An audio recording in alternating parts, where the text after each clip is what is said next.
저는 뉴질랜드에 대한 아무런 정보도 없이 여기 이렇게 왔는데 어제 숙소에 들어가서 와이파이로 한국과 접속을 시도했어요. 하니까 그 페이스북 상으로 보스턴에 사는 저하고 친한 누님이 한 분 계신데 그 누님의 언니가 뉴질랜드에 산대요. 그래서 교회 어디 다니노? 제가 물어봤죠. 하니까 평강교회 다닙니다. 그래서 나는 광명교회 설교하러 왔다 그렇게 이야기를 하니까 그 평강교회 다니는 그 언니가 그 교회는 말씀과 기도가 아주 바르고 뜨거운 교회다 그렇게 이야기를 하더래요. 근데 저는 의심이 많아서 과연 그럴까 하고 이 주일날 1부 예배를 드리고 또 2부 예배 이렇게 참여해 보니까 분위기를 느낄 수 있는 것 같아요. 여기까지 접대용 멘트였습니다. 오늘 준비한 이 말씀이 여러분 영혼에 큰 은혜가 되시기를 우리 주님의 이름으로 축복합니다. 여러분들 혹시 유명한 영화감독 알프레드 히치콕을 아십니까? 이분이 유명하죠. 그래서 이분의 대표작이 뭐죠? 여기 어떤 분이 말씀하셨어요. 이분은 상당한 교양의 경지에 올라가 계신 분입니다. 사이코 이런 영화들을 만드신 분인데 이분은 영화 감독이기도 하고 시나리오 작가이기도 하고 책도 쓰셨어요. 이분이 쓰신 책 제목이 설득의 힘이라고 하는 책이 있습니다. 그 책에 보면 유명한 악녀 이야기가 등장해요. 우리는 일반적으로 생각할 때 남자가 여자보다는 좀 더 와일드하고 터프하다고 생각합니다. 그러나 결혼해서 살아보면 그게 아니라는 걸 다 알게 돼요. 한 40살 정도만 넘으면 여자들이 얼마나 무시무시한 존재인가를 남자는 누구나 다 알게 됩니다. 눈도 제대로 쳐다보지 못하잖아요. 이 책 안에 등장하는 악녀도 똑같아요. 조직을 이끄는 여자였는데 그 조직을 동원해 가지고 사람을 무자비하게 살해합니다. 그래서 행정당국에 체포되어지고 법원의 판결을 받아 감옥에 수감되어져요. 감옥 안에서의 삶을 살아가는 이 악녀 두목은 바깥 세상에서 누렸던 부귀영화, 자기의 즐거움이 포기되어지지 않는 거예요. 그래서 바깥으로 탈출할 계획을 세우기 시작합니다. 자기가 가용할 수 있는 인적 네트워크를 총동원해서 바깥 세상으로 나갈 수 있는 그 방법이 없을까, 그걸 도와줄 수 있는 사람이 없을까를 궁리하다가 감옥 안에 한 사람이 있다는 걸 알게 돼요. 감옥 안과 바깥을 자유롭게 왔다 갔다 할 수 있는 사람이 감옥 안에는 딱 한 사람이 있었는데 죄수들이 죽었을 때 장례를 치루어주는 감옥 안의 공식 장의사, 이 사람만이 비상시나 평상시에 자유롭게 감옥 안과 바깥을 왔다 갔다 할 수 있다는 걸 알게 돼요. 자기가 가용할 수 있는 사람을 동원해 가지고 이 사람과 만남을 시도합니다. 나를 바깥 세상으로 빼내주기만 한다면 당신이 원하는 모든 것을 다 해주겠다. 이 제안 앞에 그 장의사의 마음도 녹아내렸. 그리고 그 자리에서 완전 범죄가 모의되어지기 시작합니다. 장의사 쪽에서 제시한 방법이 뭔가 하면 땡 감옥 안에서 조종 소리가 이렇게 울릴 때 죄수가 한 명 죽었다라고 하는 신호니까 조종 소리가 들리면 아무 생각도 하지 말고 장례 예식이 이루어지는 홀로 뛰어내려가라. 그리고 관뚜껑을 열고 시체 위에 그냥 누우라. 그리고 관뚜껑을 닫으라. 그러면 장례식을 다 치르고 난 다음 관을 바깥으로 옮겨서 이번에는 땅을 깊이 파지 않고 얕게 판 다음 관을 내리고 관 위에 흙을 살짝만 덮은 다음 그 다음 날 와서 내가 당신을 꺼내주겠다. 이거는 두 사람 사이에서 바깥으로 말만 새어나가지 아니하면 완전 범죄에 해당되어지는 거예요. 그래서 이 악녀는 수감되어진 방으로 돌아와서 조종 소리가 울릴 날만 기다립니다. 근데 여러분, 사람은 쉽게 안 죽잖아요.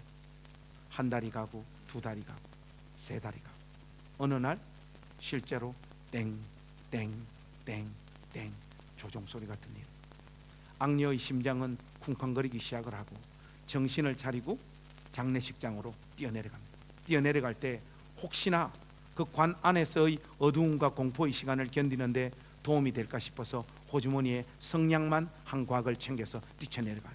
그리고 도착하자마자 관 뚜껑을 열고 시체 위에 눕습니다. 그리고 관 뚜껑을 닫아요. 조금 있다 보니까 목사님의 설교 소리도 들리고 찬송 소리도 들리고 축도로 예배가 마무리되어지는 소리도 안에서 생생히 느낍니다. 조금 있다 보니까 관이 공중으로 붕 떠오릅니다. 그리고 관이 이동하고 조금 있다 보니까 땅이 파여지는 소리도 안에서 듣기고 최종적으로 관이 땅속으로 내려가고 마지막으로는 관 위에 흙이 한 삽씩 척척척 떨어지는 소리도 관 안에서 생생히 느끼는 것. 내일이면 나는 자유의 몸이 되겠다. 이 악녀는 이를 악물고 시체 위에서 그 어두움의 시간을 견디면서 하루를 보냅니다. 그런데 장의사가 오질 않아요. 이 도대체 어떻게 된 일일까? 초조한 마음에 내가 시간이 빨리 간 것으로 계산을 해서 하루가 지나지 않았는데 하루가 지난 것으로 생각하고 있는 것이 틀림이 없다. 시계가 없으니까.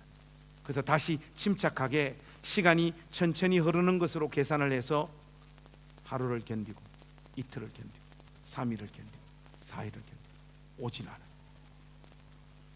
목사님, 시계가 없는데 4일 지난 것은 어떻게 알죠? 사람에게는 배꼽 시계가 있잖아요. 아무리 천천히 시간이 간 것으로 카운트해도 하루 이상의 시간이 지난 것은 틀림없는데 왜 악녀는 오지 않을까? 문득 자기 호주머니에 성냥을 가져왔다는 것을 깨닫게 돼요. 꺼내서 이 현실이 과연 꿈인가 생실까를 확인하기 위해서 불을 붙여가지고 관 위에 불을 붙여보기도 하고 자기 얼굴에도 불을 비춰보기도 하고 그러다가 자기 밑에 누워있는 그 시체 얼굴에도 불빛을 갖다 댑니다. 거기에 장의사가 누워있는 거예요.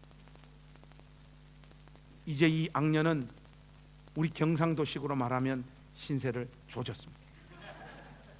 자기 힘으로 바깥 세상으로 빠져나갈 수 있는 수단과 방법과 원천이 완전히 차단되어져 버린 완벽하게 저주받은 운명의 소유자가 된 거죠. 오늘 여러분하고 같이 읽은 이 본문 말씀에 보면 이 악녀와 동일한 운명의 소유자가 두 사람 등장합니다. 여러분 5절 말씀 한번 보세요. 5절 말씀 우리 한 목소리로 한번 같이 읽겠습니다. 시작. 시몬과 레위는 형제요 그들의 칼은 잔해하는 기계로다. 여기에 보면 이 장면은 야곱이 죽기 전에 자기의 12 아들들을 자기 앞으로 불러 모아서 어떤 아들에게는 축복의 메시지를 그리고 또 어떤 아들에게는 저주의 내용을 전달하고 있는 장면이에요. 우리 시대의 문화적인 습관과 관습과 가장 비슷한 것으로 이야기를 하자면 유언하고 있는 장면입니다. 그런데 유언이라고 보기에는 조금 애매한 부분이 있어요. 왜냐하면 여러분 아무리 부모가 억하심정이 있다 하더라도 죽기 전에 자식을 향하여 아버지 죽고 난 다음에 나는 네가 저주받았으면 좋겠다 그렇게 말하고 죽는 아버지는 없죠. 이 말이 무슨 말인가 하면 이 선언은 야곱 자신의 의지적인 선포가 아니라는 거예요. 하나님께서 12 아들들의 생애를 객관적으로 평가하시고 하나님의 뜻과 계시가 야곱의 입을 통하여 전달되어지고 있는 장면이라고 봐야 더 정확한 해석이라고 할 수 있습니다. 하나님께서는 시므온과 레위의 인생을 어떻게 평가하시는가 하면 그들은 잔해하는 기계로다. 지금 개역 개정 성경으로 보면 그들은 하나님 앞에서 폭력의 도구로 쓰임받은 인생이다. 하나님께서 그렇게 시몬과 레위의 인생을 평가합니다. 시몬과 레위의 생애 중에서 하나님의 기쁨이 될 만한 삶의 내용이 왜 없었겠습니까? 그러나 하나님은 그들 생애의 가장 결정적인 사건 하나를 붙잡으시고 그 사건을 근거로 시므온과 레위의 생애를 평가하고 계세요. 그 장면이 어딘가 하면 창세기 34장에 있습니다. 여러분들 우리 한번 넘어가 보실까요? 창세기 34장 1절과 2절 말씀. 제가 먼저 1절 읽겠습니다. 여러분들 2절을 읽으십시오. 레아가 야곱에게 낳은 딸 디나가 그 땅 여자를 보러 나갔더니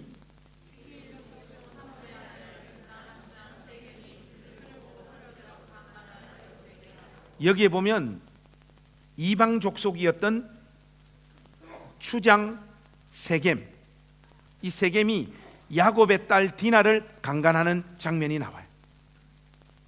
여러분, 만약에 우리 시대 때 어떤 남자 청년이 여자 청년을 강간해놓고 나 네가 위로받았으면 좋겠고 나 여전히 그래도 너를 사랑하고 너하고 결혼하고 싶다, 이렇게 이야기하면 어떻게 됩니까? 우리 광명교회 식구들은 대체적으로 좀 진지하신 것 같아요. 여러분, 이렇게 말하면 기샤대기 한 방 얻어 터집니다. 그렇지 않습니까? 그죠? 근데 여러분, 고대 사회 때는 그런 분위기가 있었던 것 같아요. 이 추장 세겜은 말로 디나를 위로하고 여전히 그를 연연하였더라, 이렇게 이야기합니다. 그리고 그의 아버지에게 말해서, 아버지, 저 야곱의 딸 디나와 결혼할 수 있도록 아버지께서 청을 좀 넣어 주십시오, 그렇게 제안을 해요. 그리고 이 제안이 야곱 집안으로 넘어와요. 성경에 명시적인 언급은 없지만 아마도 야곱은 12아들들을 모아서 가족회의를 열었던 것 같아요. 열어서 이 사태를 어떻게 해결할까 의논하다가 최종적으로 디나를 추장 세겜과 결혼시키기로 마음을 먹습니다. 그런데 컨디셔널, 뉴질랜드 왔으니까 영어 한번 쏘아줘야 되겠죠. 조건부인 거예요. 조건부. 할례를 받아라. 하나님의 언약 백성의 표지인 할례를 받으면 우리 딸 디나와 결혼할 수 있게 해주겠다, 그렇게 제안을 하는 거예요. 여기에서 저 우리 광명교회 권속들에게 질문 한 가지만 해보겠습니다. 사람이 한평생 살면서 육체적으로 제일 고통스러운 순간이 언제입니까? 특히 우리 자매님들 출산할 때죠. 저도 교회에서 이렇게 이야기를 들어보면 여집사님들, 나 애 놓을 때 10시간 진통하다가 근근히 애를 낳았다, 이렇게 이야기. 그러면 옆에 있는 권사님, 네 그거 아무것도 아니다, 나는 17시간 동안 진통했다. 제일 나이 많은 왕언니 권사님은 다 때려치워라, 나는 이틀 동안 죽도록 고생하다가 애를 낳았다, 너가 그거 아무것도 아니다. 여자들이 출산한 이야기를 들어보면 보통은 7시간, 10시간 정도 구라를 깝니다. 사람은 자기가 겪은 육체적인 고통의 경험을 과장해서 표현하는 경향들이 있죠. 여러분, 여자들에게 있어서는 출산이고 남자들에게 있어서는 육체적으로 제일 고통스러운 경험이 언제겠습니까? 저는 개인적으로 이야기를 해보면 복용수술이에요. 여러분, 보통 뼈대 있고 교육적인 센스가 약간 있는 엄마면 아이가 어렸을 때 이 수술을 다 해주잖아요. 우리 어머니는 먹고 사는데 정신이 팔려가지고 저를 그냥 방치해버렸어요. 군대 갔다 와서 신학대학 3학년에 기숙사에서 샤워를 하는데 이렇게 뒤돌아보니까 내 몸만 좀 이상한 거예요. 그래서 우리 침례신학대학 앞에 유성의원이라고 병원이 있었어요. 근데 여러분, 신학생의 상징이 무엇입니까? 배고프고 가난한 거, 그 신학생의 상징이잖아요. 아저씨에게 가서 부탁을 했어. 아저씨, 저 신학생인데 좀 깎아주시면 안 되겠냐고 하니까 아저씨가 안 된대. 의사 선생님 나쁜 새끼였어요. 제가 그래도 포기하지 않고 계속해서 부탁을 하니까, 그러면 어떤 식으로든지 수술을 해야 되니까 전사님하고 상태가 똑같은 6명을 더 데리고 오라는, 그 7명 같이 수술을 하면 디스카운트를 해주겠다는 거예요. 제가 그때부터 전도에 나섰습니다. 그래서 우리 신학대학 동기 6명을 더 찾아가지고 나하고 똑같은, 우리가 같은 날 수술을 받았거든요. 수술을 받고 다리를 절면서 침례신학대학 기숙사로 올라오는데, 여러분, 신학대학 기숙사는 목사 후보생들이 모인 그곳은 여러분들이 생각하는 것처럼 사랑이 넘치고 정이 넘치는 곳이 아니에요. 굉장히 위계 질서가 엄격해요. 목회 현장에서 계속해서 만날 선후배들이기 때문에 선배님들이 어떤 오더를 내리면 다 순종해야 되는 거예요. 우리 7명이 수술 받았다라고 하는 소식이 신학대학 기숙사에 다 퍼진 거예요. 선배님들이 우리에게 또 어떤 명령을 내리겠다, 불안했어요. 순종 안 할 수 없으니. 특별히 우리 침례신학대학은 그 위계 질서가 정말로 엄격했어요. 그래서 심지어 신학대학 기숙사 안에 하나님 없는 방도 있었어요. 여기는 누가 끌려가느냐? 선배님 말 안 듣는 사람들이 끌려가는 거예요. 저도 한 2번 정도 끌려갔는데 진짜 하나님이 없어요. 거기 무시무시한 곳입니다. 우리 7명이 수술을 하고 기숙사 문 앞에 오니까 선배님들이 너희들 7명 내일 새벽 기도 때 단체로 특송하라.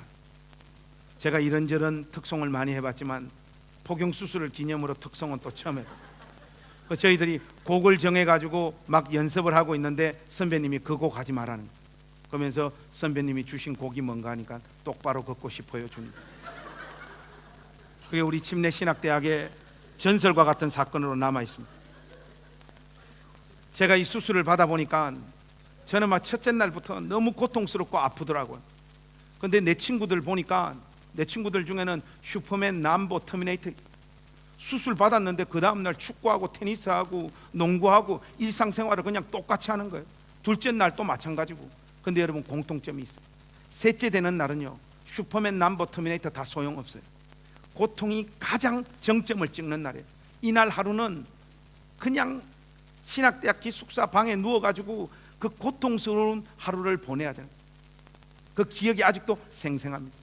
제가 이 스토리를 여러분들하고 나누는 이유는 시므온과 레위가요, 세겜 족속이 할례 받은 지 3일째 되는 날 칼을 들고 들어가서 이 부족 전체를 다 도륙해버립니다.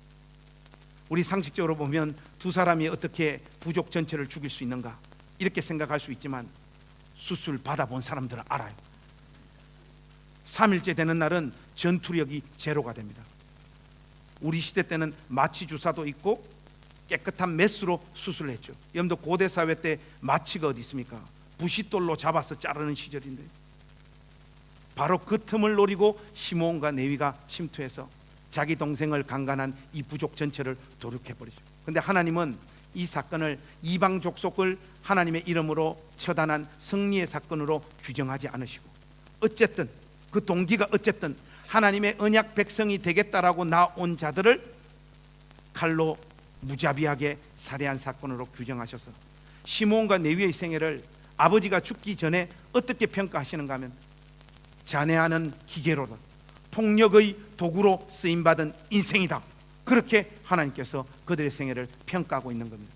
그래서 폭력의 도구로 쓰임받은 이들의 인생을 향하여 하나님은 저주와 벌을 선포하십니다. 그 내용이 어디 있느냐? 49장 7절이에요. 이건 중요한 구절이니까 우리 함께 봤으면 좋겠습니다. 창세기 49장 7절 우리 한번 같이 읽겠습니다. 시작. 그 노염이 혹독하니 저주를 받을 것이요 분기가 맹렬하니 저주를 받을 것이라. 내가 그들을 야곱 중에서 나누며 이스라엘 중에서 흩으리로다.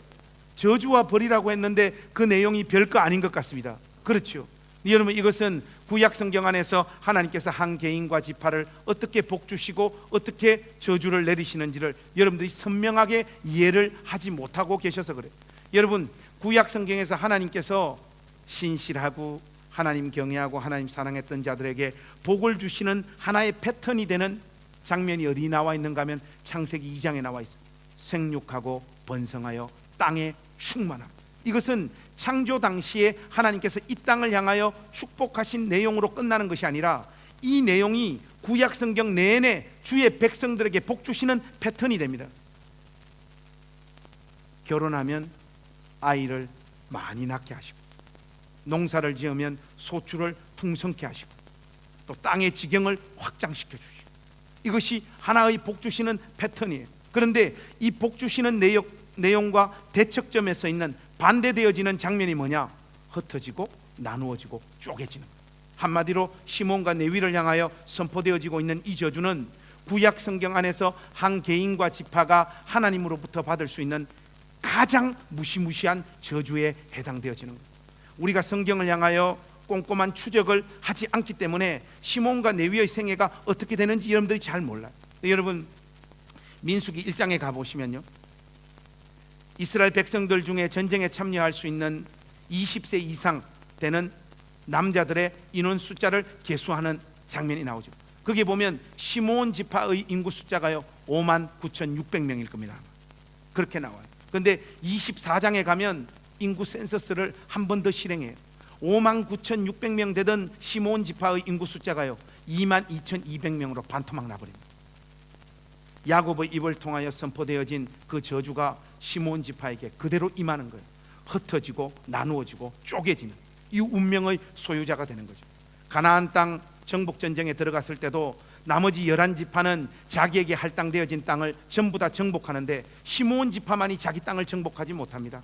그래서 시므온 지파는 유다 지파 사이로 흡수 통합되어져서 존재 자체가 사멸되어져 버려요. 한마디로 야곱의 입을 통하여 선포되어진 그 내용이 한치의 오차도 없이 적용되어지고 있는 생생한 모습을 우리가 목격하는 거죠. 이제 중요한 것은 레위 지파인데 이 레위 지파의 운명도 시므온 지파와 똑같습니다. 그들 역시도 흩어지고 나누어지고 쪼개지는 저주받은 운명의 소유자고, 아무리 몸부림을 쳐도 이 운명에서 자유로울 수가 없어요. 그런데 레위 지파에게는 아주 결정적인 사건이 하나 벌어져요. 오늘 설교의 분수령이 되어지는 중요한 본문이니까 한 분도 빠짐없이 우리 한번 다 같이 열어보겠습니다. 출애굽기 32장 27절 말씀, 여러분 한번 다 같이 읽었으면 좋겠습니다. 출애굽기 32장 27절 말씀, 27절 말씀 우리 한번 다 같이 읽겠습니다. 시작. 모세가 그들에게 이르되 이스라엘의 하나님 여호와께서 이같이 말씀하시기를 너희는 각각 허리에 칼을 차고 진 이문에서 저 문까지 왕래하며 각 사람이 그 형제를, 각 사람이 그 친구를, 각 사람이 그 이웃을 도륙하라 하셨느니라. 여러분 지금 이 장면이 어떤 장면인가 하면 모세가 산에서 기도하고 내려오는데 하나님의 언약 백성들이 금송아지를 세워놓고 우상 숭배하는 장면을 모세가 목격한 거예요. 우리 개역 성경이나 개역 개정 성경에는 그런 뉘앙스가 없는데 먹고 뛰어놀았더라, 그 금송아지 앞에서 그렇게 표현되고 있는데, 영어 성경 GMB, 저도 한때 영어 공부한다고 열을 올렸던 적이 있습니다. 외모는 전혀 영어를 못할 것 같죠? 실질적으로 영어를 못합니다. 그래서 영어 GMB를 떠벅떠벅 읽어가 보니까 이 부분에 어떤 내용이 나와 있는 거 하니, 우리 한글 개역 성경에는 먹고 뛰어놀더라 이렇게 나와 있는데 영어 성경에는 이들이 성적인 난교를 벌리면서 금송아지를 우상으로 섬기는 장면을 펼쳐보여요. 모세가 하나님의 언약 백성들이 성적인 타락과 함께 제정신이 아닌 상황에서 금송아지를 우상으로 섬기는 그 상황을 목격하고 모세의 분노가 극에 달합니다. 하나님의 마음이 모세의 마음인 거예요. 하나님께서 결단하십니다. 그 범죄 현장에 참여한 자들을 하나도 남김없이 전부 다 도륙하라, 하나님께서 명령을 내리십니다. 그런데 여러분 중요한 것은 이 27절 말씀 보니까 이날에 죽은 사람들의 구체적인 리스트가 등장해요. 여러분들 27절 한번 보세요. 27절 중반부터 제가 한번 읽을게요. 너희는 각각 허리에 칼을 차고 진 이문에서 저 문까지 왕래하며 각 사람이 누구를? 형제를, 그리고 각 사람이 누구를? 친구를, 각 사람이 누구를? 이웃을 도륙하라. 여러분들 29절로 내려와서 모세가 이르되 각 사람이, 이번엔 누굽니까? 그 아들과 그 형제를 쳤으니, 형제는 동어 반복이니까 빼버리고, 이날 죽은 사람들이 누구냐? 동네 아저씨 아줌마들, 이웃. 그 다음 누구냐? 친구, 형제, 자식. 근데 이 본문과 평행본문인 신명기 33장에 보면 이 사건을 요약해놓고 있는 장면이 나오는데 거기에는 부모들도 등장해요. 그래서 정리를 해보면 이날 죽은 사람들이 누구냐? 이 범죄로 말미암아 동네 아저씨 아줌마, 이웃들, 친구, 형제, 자식, 부모. 여러분 이 사람들을 칼로 한 명도 남기지 말고 이 범죄 현장에 참여한 자들을 도륙하라 했을 때 어느 집파 사람들이 칼을 들고 그 앞에 가서 이 명령을 받들 수 있겠냐 말이죠. 우리 광명교회 권속들은 이 하나님의 명령을 받들 신앙의 담력과 용기가 있습니까?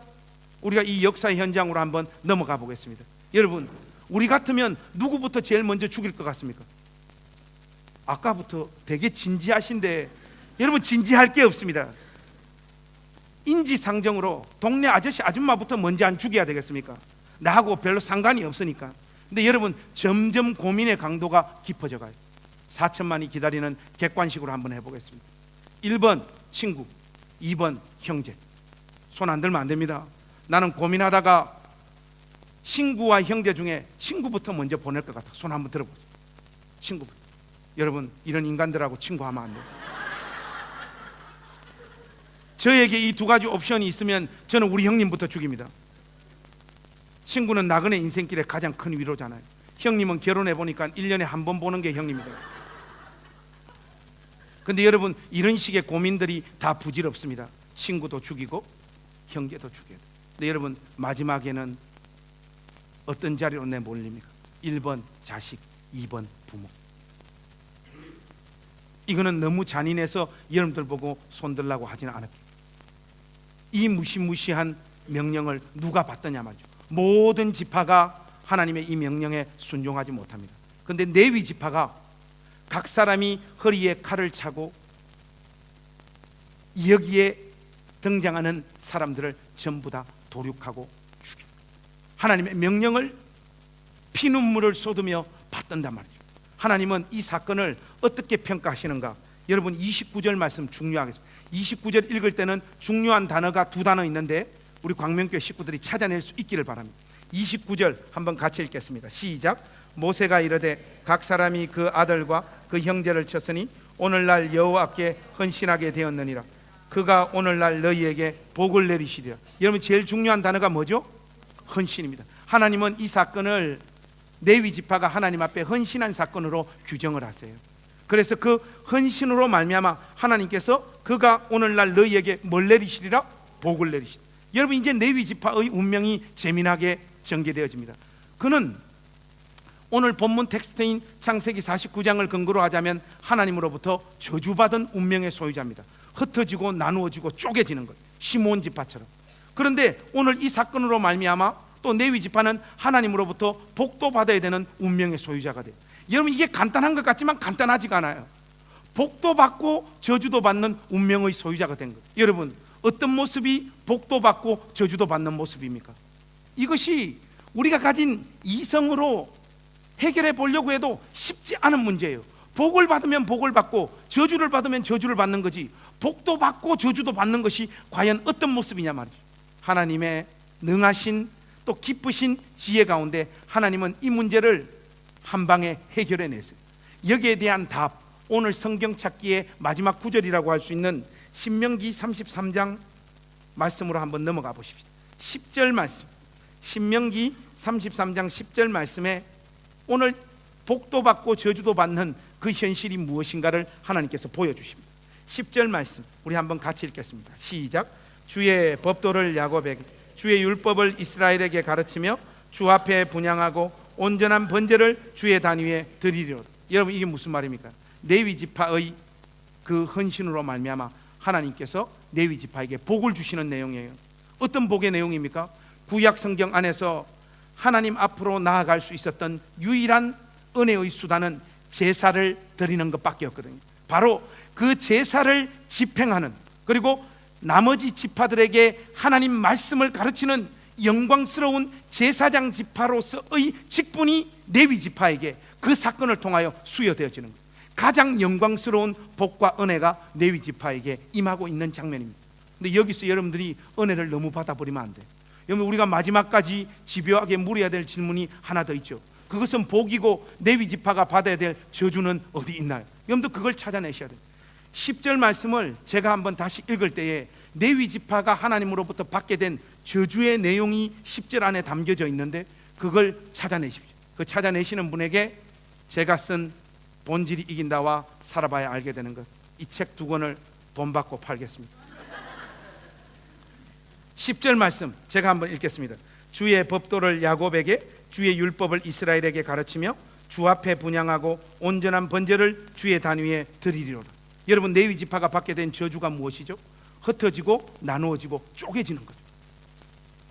나머지 11지파는요 구약 성경 안에서 지파 공동체로 함께 모여서 살았어요. 근데 레위 지파는 제사장 지파로서의 이 영광스러운 직책을 수행하기 위해서 나머지 11지파 사이로 흩어져서 주의 말씀을 가르치고 제사를 집행하면서 사는 거예요. 한마디로 지금 이 10절 말씀 안에는 레위 지파가 하나님으로부터 받게 된 복과 저주와 동시에 만나고 있는 거예요. 근데 중요한 것은 레위 지파의 저주는 시므온 지파의 저주처럼 저주로 끝나버린 것이 아니고 그 저주가 복에게 상킴바 되어져서 주의 백성들을 섬기고 하나님의 영광을 드러내는 재료로 바뀌고 있는 것을 우리가 확인할 수 있는 거예요. 이것이 레위 지파가 가진 기가 막힌 하나님의 은혜인 거예요. 이 레위 지파의 운명이 누구의 운명이냐? 우리 주 예수 그리스도 안에 있는 모든 신자의 운명인 줄로 믿습니다. 여러분들이 경험하는 복되고 영광스러운 삶의 경험뿐만 아니라 저주스럽고 슬프고 눈물나고 서러운 그 현실도 우리 주 예수 그리스도 안에서 하나님의 영광을 드러내는 재료와 도구가 될 수 있음을 믿을 수 있기를 바랍니다. 아멘 하시는데 여러분들이 알고 아멘을 하는 것이 아니라는 걸 저는 알고 있습니다. 그 무슨 말인지 모르고 그냥 타이밍상 지금 아멘 해야 되기 때문에 아멘 하고 계신 거예요.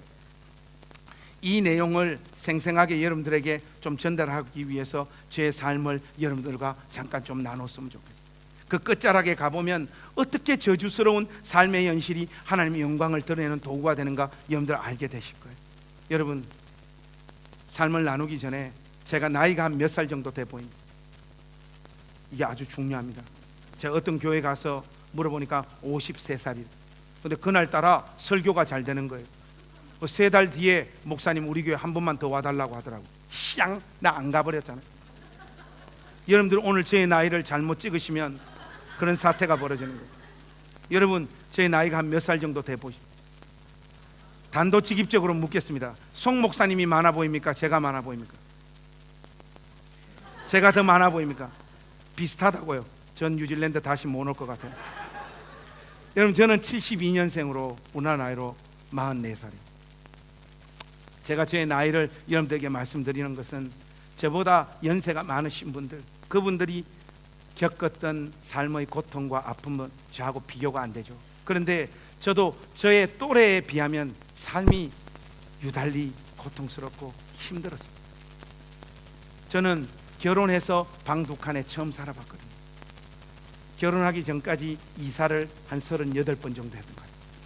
단칸방만 전전하면. 그 이유가 우리 아버지 때문인데, 우리 아버지는 한평생 알코올 중독, 노름 중독으로 사시다가 간암으로 죽으셨어요. 우리 시대 때 아버지들은 인생을 열심히 살았는데 자기가 원하는 삶의 결과가 손에 쥐어지지 않을 때 술과 노름으로 인생을 던진 분들이 참 많으셨죠. 근데 우리 아버지는 그 많은 분들 중에서도 동급 최강이셨어요. 바깥에서 술 드시고 노름하시고 일과를 마무리하면 좋은데 저녁 되면 바깥에서 함께 술 마시고 노름하셨던 아저씨들을 우리 집으로 데려옵니다. 우리 집은 저녁 7시부터 새벽 2시, 3시까지 노름하는 동네 하우스로 바뀝니다. 우리 아버지는 대단히 성실한 분이셨어요. 국정 공휴일 빼고 1년에 300일 이상 항상 우리 집에서는 노름판이 벌어요. 초등학생인 제가 개인적으로 물리적인 어떤 현상 때문에 제일 고통스러웠던 것은 담배 연기였어요. 학교 끝나고 집에 오면 항상 우리 집은 담배 연기가 자욱해요. 아버지 대신 생계를 책임져야 되는 어머니는 30년 동안 울산 성남시장에서 고래고기 장사를 하셨거든요. 새벽 4시가 되면 비가 오나 눈이 오나 새벽 시장을 지키셔야 되는데, 우리 아버지 노름하다가 돈 잃으시면 어머니 깨워가지고 온갖 쌍욕을 퍼부으면서 어머니한테 구타하시잖아요. 어머니 때리시면서 사람이 사람을 때리다 보면 감정이 고양되어지잖아요. 그러면 도구를 들잖아요. 지금 44인데도 아직도 어린 시절에 그 장면이 칼라 텔레비전처럼 선명하게 제 기억 속에 남아있어요. 우리 아버지 어머니 때릴 때 주로 사용하셨던 도구가 숟가락하고 포크예요. 특히 포크로 어머니 머리를 내찍어가지고 어머니 머리에 피가 철철 흘러내리는 날들 잊을 수가 없어요. 제일 두려웠던 것은 정서적으로는 우리 엄마가 이 삶을 견디지 못하고 도망갈 것만 같아요. 초등학생이죠. 어머니 머리에 흐르는 피를 수건으로 닦아드리고, 우리 집의 유일한 공기청정 지역이었던 단칸방 구석에 있었던 책상, 그 책상 밑에 엄마하고 저하고 머리 집어넣고 매일 잠을 잤거든요. 엄마, 나 버리고 도망가면 안 돼. 우리 어머니 42살에 저를 놓으셨네. 내가 너만 없으면 지금이라도 천만리 구만리 도망가고 싶은데 너 때문에 엄마가 도망을 못 간다. 저 붙잡고 서럽게 우시던 어머니의 모습이 지금도 생생해. 아버지 밑에서 도저히 살 수가 없는 거예요. 시집간 우리 누나들 찾아갔어요. 누나, 나 아버지 밑에서 도저히 못 살겠어 하니까 제가 경상도 여자를 안 좋아합니다. 그러니까 강원도 여자하고 만나 결혼했는데 우리 누나들은 저를 위로해 주지 않더라고요. 야, 우리 어렸을 때 아버지 훨씬 더했어. 참아. 누나가 아픈 기억을 하나 빼내더라. 그게 뭔가 하면, 관성아, 누나가 우리 누나 셋 다 학교 어디까지 나왔는가 너 아나? 그랬더라. 초등학교 다니는 제가 어떻게 알아요? 우리 셋 다 초등학교밖에 못 나왔어. 이유가 아버지가 노름 미천 말을 하라고, 하나는 포항으로 하나는 대구로, 하나는 부산으로 식모살이 다 보냈다. 초등학교 갓 졸업한 여자. 누나가 그 삶도 괜찮았는데 일요일날 주인집 밥 차려주고 설거지 해주고 다 정리해놓고 엄마 보고 싶어가지고 초등학교 갓 졸업한 그 여자애가 아파트 베란다에 나와가서 고향 땅 울산을 이렇게 바라보면 관성아 저쪽에서 달이 떠오르는데, 달이 떠오를 때 엄마 얼굴도 같이 떠오르는가. 그 달 보고 서럽게 울었던 날들 누나는 잊을 수가 없어. 우리 그렇게 그 삶 그냥 견뎌내고 그저 그런 사람들 만나서 다 시집 갔다는, 너도 좀 잘 참았으면 좋겠다. 저와 우리 누나들 사이에 저보다 10살 많은 형님이 한 분 계세요. 저는 이름이 김관성입니다. 볼관자의 별성자, 별 볼 일 있다 이 말이에요. 근데 우리 형님은 이름이 김무성이에요. 없설무의 이룰성, 이루는 게 없다. 우리 형님은 우리 아버지 밑에서 중학교 2학년 때 가출해서 조직폭력배가 됐어요. 우리 애들이 지금은 커서 아빠에게 상처가 될까 싶어서 그 질문을 안 하는데, 아이들 유치원 다닐 때 우리 형님이 그 대한민국에서 해가 제일 먼저 뜨는 울산 간절곶 그 해수욕장에 사시거든요. 항상 여름 휴가를 거기 갔다 오면 우리 지호 지은이가 유치원 때 항상 저한테 하는 질문이 있었어요. 아빠, 왜 큰아빠하고는 다르게 아빠는 배에 그림이 없어? 우리 형님은 여기 배에 용이 한 마리 하늘로 올라가 양쪽 팔에 칼자국에 문신 자국에 담배로 치지는 온몸이 다. 저는 우리 형님의 인생을 조롱하거나 욕하지 않습니다. 우리 아버지 밑에서 남자아이가 선택할 수 있었던 하나의 삶이 아닐까, 그렇게 이해가 되죠. 저는 우리 누님들과 형님하고는 다르게 똑똑한 아이였어요. 믿느뇨? 그래서 저는 그렇게 무식하게 놀지 않고 도둑질로 나갔습니다. 여러분, 초등학교 6학년애가 슈퍼마켓 가서 물건을 훔치면 한꺼번에 초콜릿 한 몇 개 정도 훔칠 것 같아요. 저는 한꺼번에 300개씩. 그 울산 중앙시장에 있었던 진흥 슈퍼마켓, 거기에서 그날 또 감사하게도 CCTV가 없는 시절이라 각을 잘 잡아서 300개 털어 나오다가 현장범으로 붙잡혔어요. 경찰 아저씨 오시고 담임 선생님 오시고, 우리 집에는 부모님이 와야 되는데 엄마 한글 모르니까 진술서 못 쓰잖아요. 그리고 아버지 지금 술 드셔가지고 제정신이 아닌, 우리 집은 대표로 우리 형님이 옵니다. 초범이고 나이가 어리다는 이유로 훈방 조치됐어요. 담임 선생님이 우리 형님 보고 가정교육 좀 잘 시켜달라고 부탁을 합니다. 근데 우리 형님이 저를 보더만, 이 설교 시간이지만 리얼리티를 살리기 위해서 그때 당시의 멘트를 그대로 한번 해보겠습니다. 야, 이 개새끼 따라와. 그래서 우리 형님 저 손을 잡고 동네 우물가로 저를 데리고 왔어요. 옷 다 벗어 이 개새끼. 옷 다 벗어. 우물가에서 물을 한 바가지 길러 올리더만 저의 몸에 뿌리는, 겨울에 몸에 물이 닿으니까 얼마나 추워요. 우리 형님이 나한테 무슨 짓을 할지 두렵기도 하고 오돌오돌 떨고 있었는데, 형님이 준비한 비장의 카드는 전기줄이에요. 전기줄로 그 자리에서 3시간 동안 두들겨 맞았어요. 3시간 동안 두들겨 패고 난 다음에 형님이 쏟아놓은 말 한마디가 저의 운명을 바꿔버렸어요. 우리 형님이 저보고 뭐라고 이야기하는가 하니까, 희한한데 너 이 개새끼 내일부터 교회 안 가면 때려 죽인다는 거예요. 우리 형님은 지금도 교회를 안 다니거든요.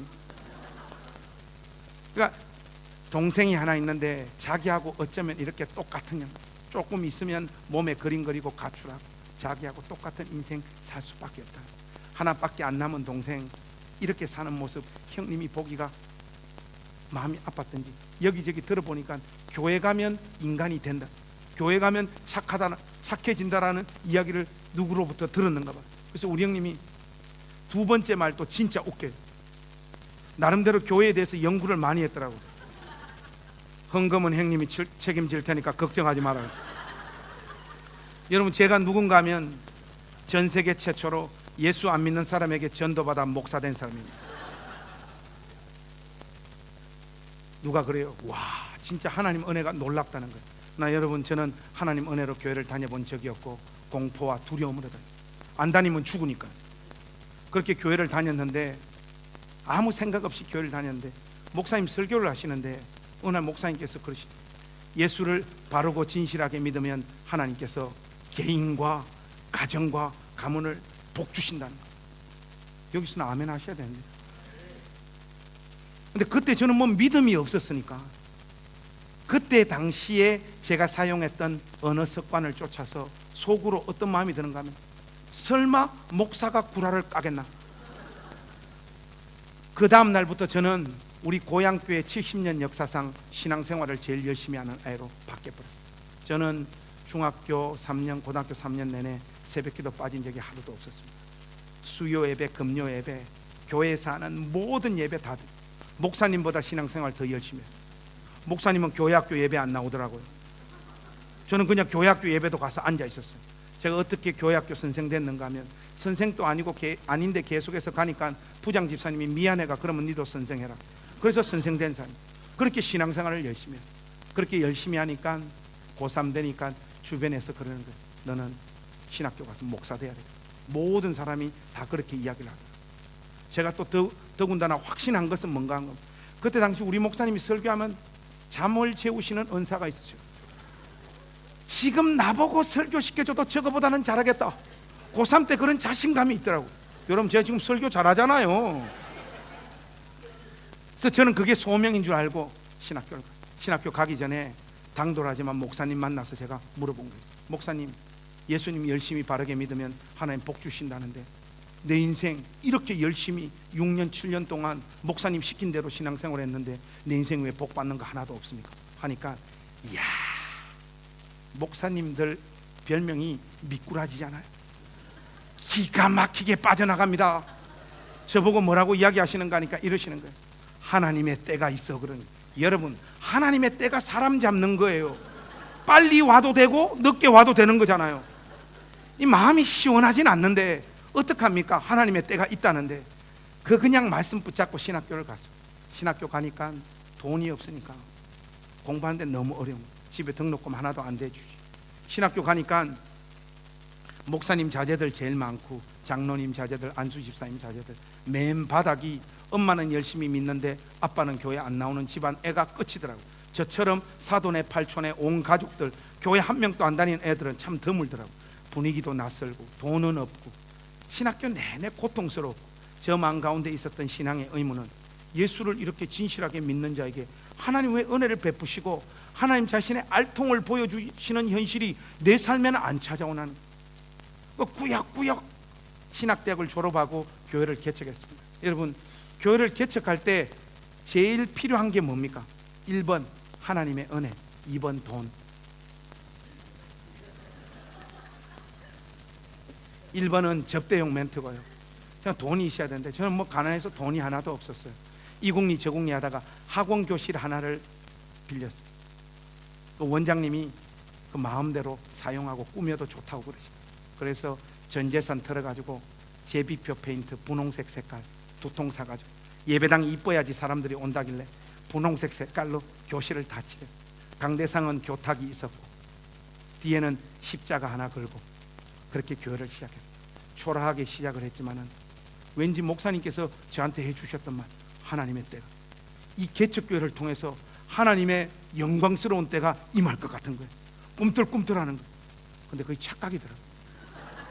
1년이 가고 2년이 가고 3년이 가고 4년이 가고 5년이 가고 교회가 부흥도 안 되고 되지를 않아요.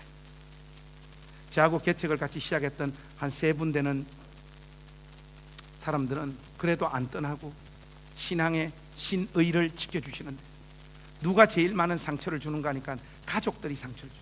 우리 집사람이 하루는 저 붙잡고, 여보네 당신한테 하고 싶은 말이 있는데 한마디만 해도 되냐 물어보더라고요. 어떤 말이든지 내가 듣고 목회 스타일도 바꾸고 삶도 바꿀게 하니까 우리 집사님은, 여보 나 당신하고 14년 살았는데 당신 솔직히 목사 스타일 아니다. 와, 엄청 아파요 그 말이.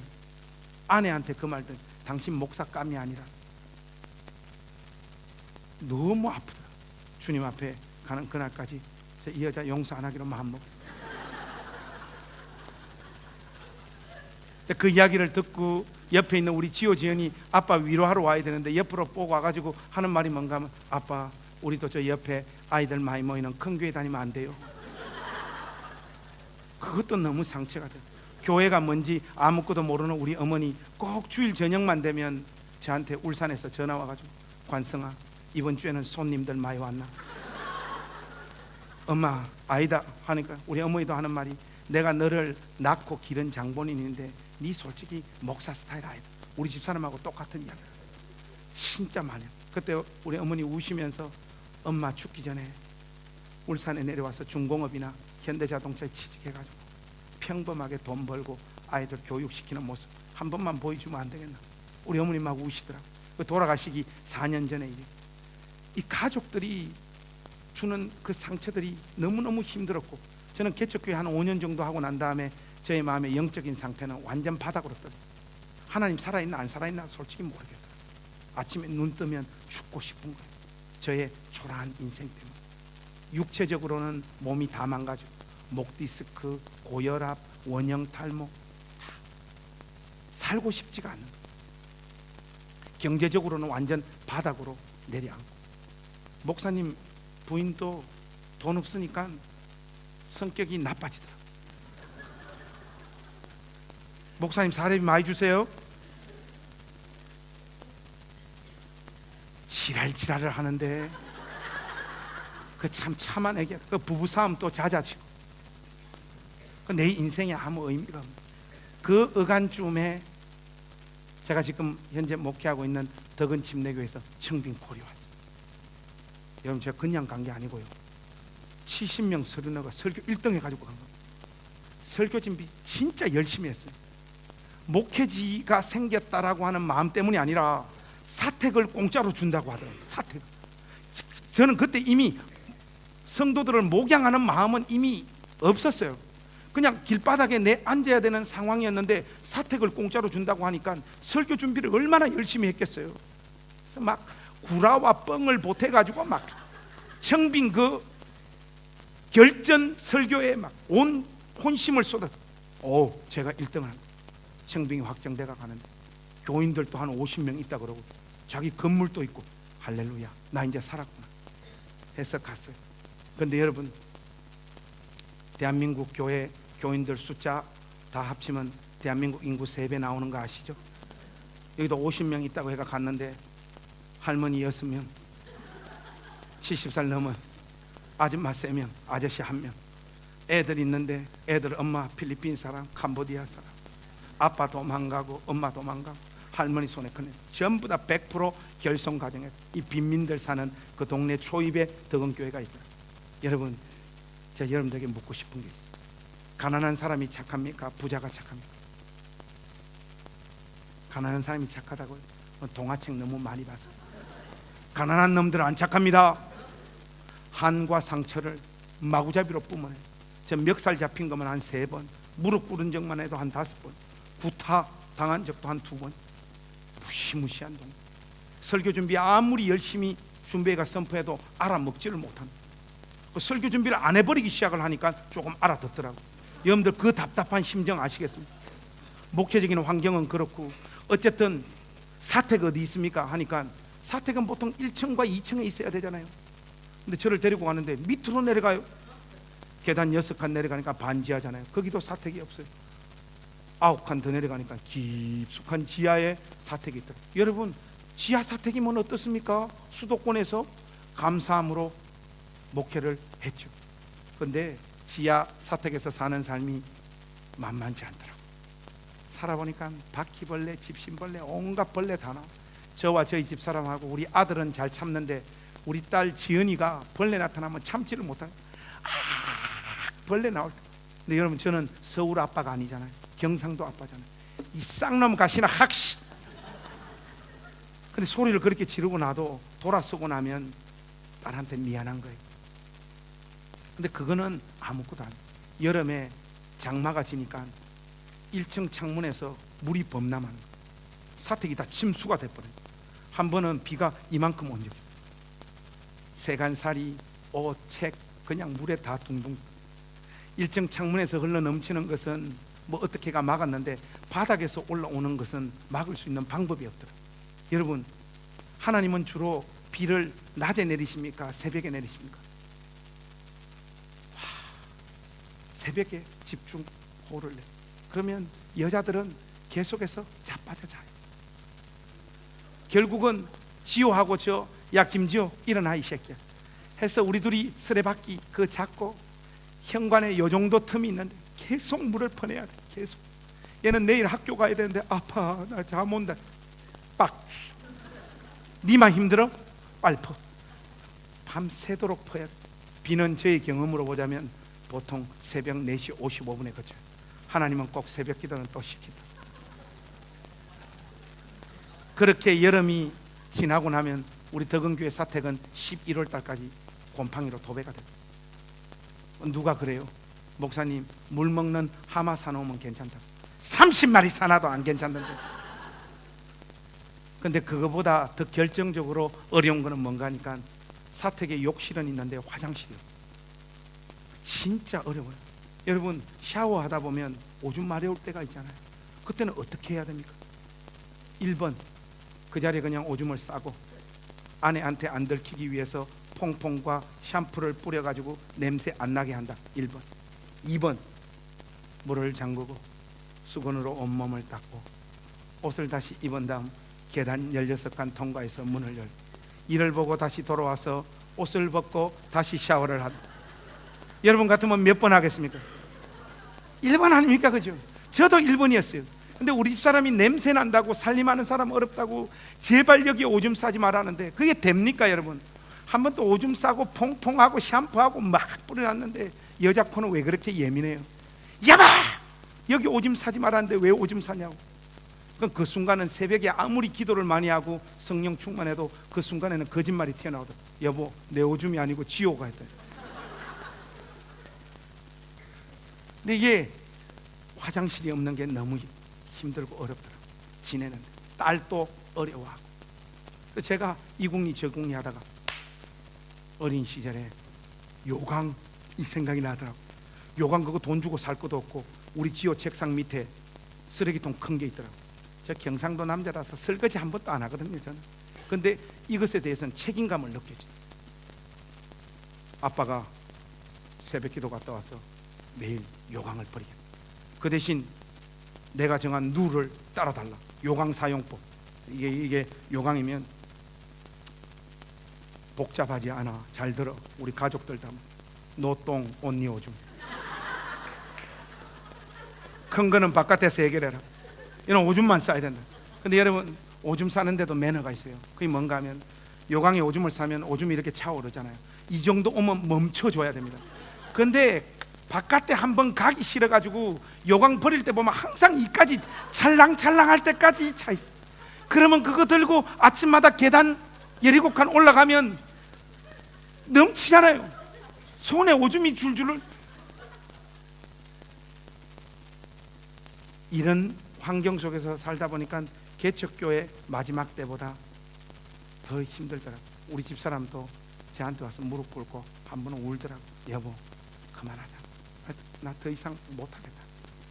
그래서 저도 마음을 먹고 2년 전에 목회를 그만두기로 마음을 먹었어요. 어머니 돌아가시기 전에 울산 내려가서 나 평범한 노동자로 살겠다. 하나님 내 인생에는 하나님의 간섭하심과 은혜 복 주시는 것 이런 거 전혀 없는 것 같아요. 저는 울산에 내려가서 목회 이제 그만하고 평범한 노동자로 살겠습니다. 울산 내려가면 제가 교회 계속 다닐 수 있을지 모르겠다. 그만큼 완전 하나님에 대한 분노와 배신감. 내 인생을 주를 위해서 이렇게 수고했는데도 불구하고 하나님의 간섭이 내 인생 가운데는 없는 거예요. 그래서 다 접고 가려고 하던 찰나에 저의 삶을 바꿀 만한 사건이 하나 벌어졌어요. 뭔가 하니까 우리 아들 지호가 고양시 글쓰기 대회에 나가가지고 1등을 한 거예요. 근데 우리 지호가 다니는 초등학교는 6학년 2반 5학년 한 반이거든. 폐교 직전에 있는 학교예요. 그리고 다 결손가정 아이들이 모여있는 학교이기 때문에 어디 가서 상을 탈 수 있는 게 아닌데 우리 지호가 고양시 글쓰기 대회가 1등을 해요. 교장 선생님이 놀래가지고 목사님 애 교육을 어떻게 시켰길래 글을 이렇게 잘 쓰니. 그러니까 돈 없어서 학원 안 보낸 것밖에 없지 뭐가 있겠습니까 하니까 대단하다고. 한데 한 2달쯤 지나고 난 다음에 우리 지호가 아빠 나 오늘 학교 안 가 그러더라고. 이 새끼 학교 안 가면 어디 가냐. 고양시 대표로 경기도대회 글쓰기 대회 나간다. 그때 제가 딱 우리 지호한테 해준 말이 있어요. 지호야, 니는 안 된다. 임마, 여기는 도대회야, 도대회. 대치동 학원가에서 논술훈련 집중적으로 받은 애들 전부 다 온대. 교수님 아들들, 선생님 아들들. 니 될 것 같나? 니 고양시에는 뭐 어떻게 하다 보니까 됐지만 도대는 니 안 된다. 아예 기대를 갖지 마. 따라한다. 나는 안 된다. 아빠가 10,000원 줄 테니까 떡볶이 사 먹고 오뎅 사 먹고 참가의 의의를 두고 학교 하러 안 가는 거 그거 기쁨으로 삼아 재밌게 갔다 와라. 우리 지호 보냈죠. 모든 사람들의 예상을 다 깨고 우리 지호가 도대에서 입선하고 돌아와. 그것 때문에 우리 지호가 초등학교 졸업할 때 1등상으로 국회의원상 타고 졸업했어. 그 초등학교 반에 뭐 15명이니까 1등 하기 쉽잖아요. 저도 놀라고 교장 선생님 너무 놀란 거예요. 그래서 김지호, 니 도대체 나가서 무슨 글을 썼어? 하니까 아빠 이야기를 듣고 다 포기하고 편안하게 놀러 갔는데 심사위원 선생님이 초등학교 글쓰기는 띄워쓰기, 맞춤법, 논리, 내용 이런 것보다 감동을 주면 상을 준다고 하길래 그때 무슨 글을 써야 될지 딱 떠올랐다는 거예요. 니 무슨 글 썼노? 하니까 아빠, 저의 글의 제목이요, 홍수와 요강이에요. 야, 아빠하고 새벽에 홍수 막는다고 하고 아빠가 신경질 나서 요강 한번 네가 버려 하면 그거 요강 버리다가 계단에서 엎어진 거 그 쓰내리간 심사위원들 마음 움직임. 제가 우리 지호로부터 그 이야기를 들었는데 하나님 음성처럼 제 심장에 와서 꽂혀버렸다. 나는 실패했고 나는 저주받았고 아무리 몸부림치고 애써도 달라지지 않는 그 초라한 삶, 그 삶도 하나님 아버지 손앞에 놓여지다 보니까 하나님 영광을 드러내는 재료가 되는 거예요. 제가 그때 결심했죠. 주님, 저 죽을 때까지 요강 버리면서 목회하더라도 이 길을 가겠습니다. 그러나 큰 교회에서 불러주면 바로 가겠습니다. 저 마음. 사랑하는 우리 광명교회 가족 여러분, 이 뉴질랜드 땅에서 살면서 여러분 꿈이 좌절되어지고 부단히 애쓰고 힘쓰고 하나님 앞에 간절히 매달리는데도 달라지지 않는 삶의 여건과 환경들이 여러분들 찾아오고, 그래서 여러분들의 삶의 현실이 눈물과 한숨으로 걸어가야 되는 현실 속에 내몰린다고 해요. 하나님, 그 초라한 삶 붙잡아 일하심을 잊지 마십니다. 하나님은 우리가 보란듯한 성취와 성공을 이루러 하나님 앞에 영광 돌리시는 그러한 삶의 방식을 가지신 분이 아니고 우리의 눈물과 한숨과 보잘것없는 마치 실패하고 저주받은 듯한 그 삶의 현실을 붙잡아 하나님 자신의 일을 이루신다. 제가 책 2권을 써서 다 베스트셀러가 됐어요. 근데 2번째 책을 쓸 때는 대접을 해주더라고. 첫 번째 책이 너무 많이 팔려가지고 그 2번째 책은 국민일보에 전면 광고를 하더라고, 출판사에서. 근데 출판사도 진짜 그러면 안 돼요.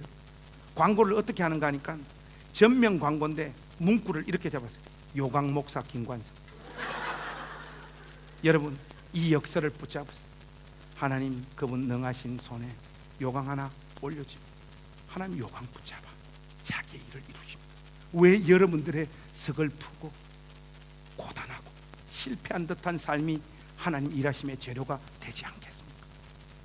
여러분 마음에 기쁨과 평강과 낙이 없다고 해서 여러분 신앙이 가짜가 아니에요. 여러분이 끊임없이 공고하고 답답한 상황 가운데 내몰린다고 해서 여러분 신앙이 가짜가 아닙니다. 이야기 하나만 하고 오늘 설교 마무리하고, 여러분 새벽 기도 가는 목사님의 심정은 어떤 마음으로 새벽 기도를 갈까요? 주관식으로 물으면 답 안 하니까 객관식으로 하겠습니다. 1번, 새벽 4시에 보통 목사님들 깨잖아요. 알람이 따르릉 울립니다. 그때 목사님의 심정 1번, 알람을 끄면서 하는 말, What a wonderful day. 주님, 오늘 이 새벽에도 맑은 정신 주시니 감사합니다. 비파야 깨라, 수금아 깨라, 내가 새벽을 깨우리로다. 주님, 오늘 또 우리 광명교회 권속들 한 사람씩 이름 불러가면서 제가 오늘 기도하는 자리로 주님 불러주시니 감사합니다. 이 새벽에 찬양이 넘치나이다. 이런 마음으로 간다. 1번. 2번, 알람이 4시에 울립니다. 따르릉. 시앙. 왜 다른 나라에서는 안 한다는데 왜 우리 한국만 새벽기도 하노? 내가 안 나가면 또 그 권사는 악착같이 와 있겠지. 그럼 내 또 안 나가는 거 들키겠지. 여보 가자, 일나라. 죽지 못해서 가자. 내 이거 언제까지 이 짓을 해야 되노? 가자 예배당으로 가자. 이런 마음으로 간다. 여러분 목사님 새벽기도 갈 때 어떤 마음으로 갈까요? 1번요 주기철과 손양원 또 안 됩니다. 그는 다 2번으로 가요. 그런데 여러분들 재미난 게 있어요. 우리는 2번으로 새벽을 지키는 목사님을 억지로 하기 싫은 새벽기도 하는 목사님이라고 말하지 않고 자기 삶과 자기 사명을 지킨다고.